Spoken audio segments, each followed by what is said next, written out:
إلى وسائل الإعلام والرأي العام.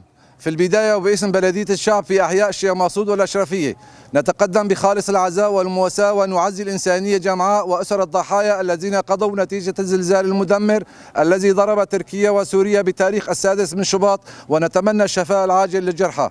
من المعروف أن الكوارث الطبيعية تتجاوز قدرة الإنسان وإمكاناته وبالتالي تزيد من معاناته، ولكن في نفس الوقت تذكر الإنسان بوحدة المصير وتدفعه للتكاتف وتغليب المبادئ الأخلاقية على الواقعية السياسية الميكافيلية من أجل انتصار الإنسان والإنسانية.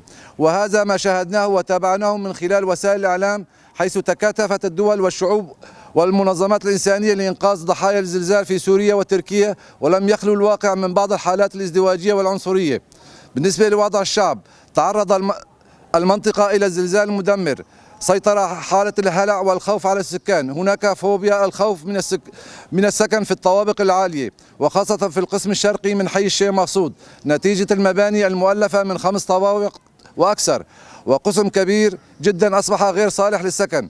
وقسم كبير من سكان حي الأشرفية والشيخ مقصود هم متواجدون في مناطق الشهباء، حيث مهجري عفرين المحتلة، حسب تقرير الإدارة الذاتية في إقليم عفرين والشهباء. بلدية الشعب، بعد حدوث الزلزال المدمر قامت بلدية الشعب بجميع كوادره الفنية والخدمية بالعمل المباشر بتقديم يد العون والمساعدة، وحسب توجيهات وتعليمات الإدارة رغم الإمكانيات الضعيفة، أو حتى نستطيع القول في المثل هكذا ظروف وشروط المعدومة التي يعاني منها أحياء الشيخ مقصود والأشرفية نتيجة الحصار المفروض من قبل الفرقة الرابعة التابعة لسلطة دمشق، وحالة التضييق على سكان الحي والدمار الحاصل نتيجة الحروب الدائرة في المنطقة، وما تعرضت له أحياء الشيخ مقصود والأشرفية من القصف العشوائي من قبل الفصائل الإرهابية المدعومة من قبل الاحتلال التركي. ومن جانب آخر، الآليات المتوفرة لدى بلدية الشعب كانت التحدي الأكبر، والاعتماد على رفاقنا العمال والمكتب الفني الذي ترفع لهم القبعات في تقديم واجبهم المهني والأخلاقي بروح المسؤولية الكاملة أمام وضع الشعب القائم وفي ظل هذه الكارثة الحقيقية. ومع ذلك وخلال عمل البلدية وعبر المكتب الفني وبإشراف مهندسين مختصين من كوادر البلدية وقدوم عدد من المتطوعين المهندسين من أبناء شعبنا ومتابعة الإدارة وعبر المكتب الفني وباقي اللجان ضمن بلدية الشعب، بدأ العمل على المراحل التالية. أولا، العمل على إزالة الأنقاض في ساعات الصباح الأولى. ثانيا، العمل على إعادة تأهيل شبكات الكهرباء وصيانة المولدات والتي تضررت منها 3 مولدات نتيجة سقوط الأحجار عليها. ثالثا، قطع المياه عن المباني المتضررة وإعادة التمديدات والتصليح. رابعا، العمل على صيانة شبكات الصرف الصحي وتنظيف الشوارع على مدار الساعة. خامسا، استنفار جميع آليات البلدية المتوفرة في العمل رغم غياب مادة المازوت والبنزين. سادسا، استقبال طلبات وشكاوي المواطنين، وتم العمل على توعية شعبنا في الحفاظ على سلامتهم في هذه الظروف. المرحلة الثانية هو عمل المكتب الفني.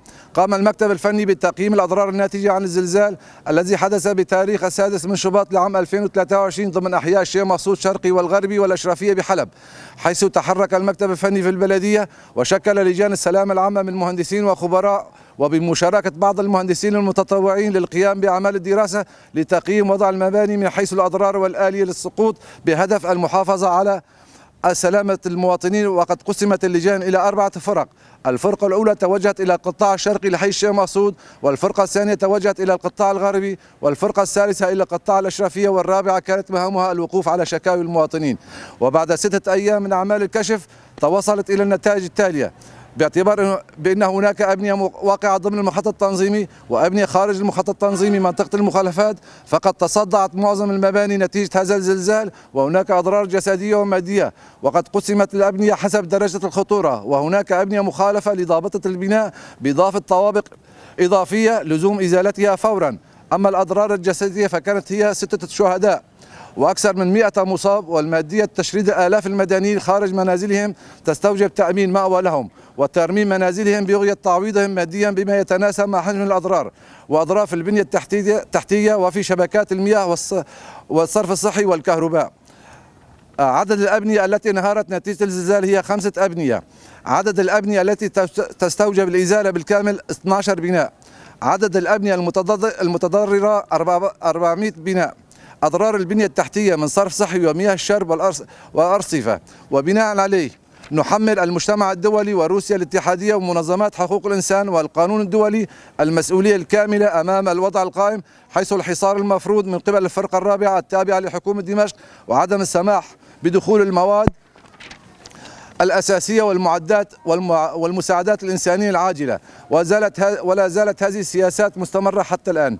وإننا في بلدية الشعب نطالب الجهات المعنية الدولية بتأمين المقترحات التالية: تأمين آليات العمل، باجر، بوبكات، تراكسات، رافعات، كومبريسات، سيارات خدمة، لإزالة الطوابق الإضافية المخالفة من منطقة المخالفات، ويترتب على ذلك تأمين السكن البديل كون المخالفات وضع راهن والتي تضر بالسلامة العامة. بلدية الشعب في أحياء الشيخ مقصود والأشرفية